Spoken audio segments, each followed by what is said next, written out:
రాజకీయం నువ్వు తినే ఫుడ్లో ఉందేమో, నాకు బ్లడ్లో ఉందిరా బ్లడీ ఫుల్. రాష్ట్ర రాజకీయం పుట్టిందే మా ఇంట్లో. నేను దిగితే ఎదురొచ్చేది ఎవడు, ఢీ కొట్టేది ఎవడు?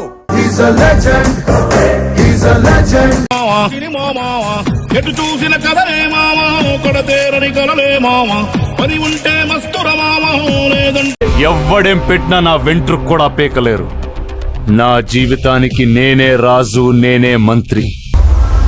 నువ్వు కొడితే సౌండ్ వస్తుందేమో, ఈ లాయర్ కొడితే లైఫ్ అంతా రీసౌండే. నెక్స్ట్ హీరోలో కొడతాం.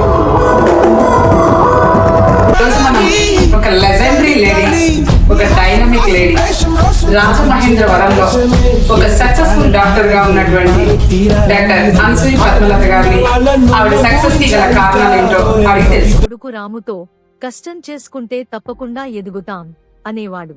రాము చదువుతూ పని చేసి తండ్రికి సహాయం చేసేవాడు. శ్రమతో ఎదగడమే గొప్పదని నమ్మినవాడు. ఒకరోజు పరీక్షల్లో రాష్ట్రంలో మొదటి స్థానం సాధించాడు.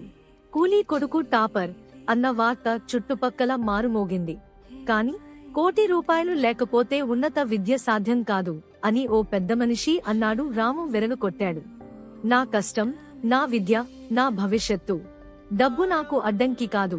దినమంతా చదువు, రాత్రంతా ఉద్యోగం చేస్తూ ఎన్ని అవమానాలు ఎదురైనా నమ్మకం కోల్పోలేదు. చివరకు ISI గ్రామానికి తిరిగి వచ్చాడు.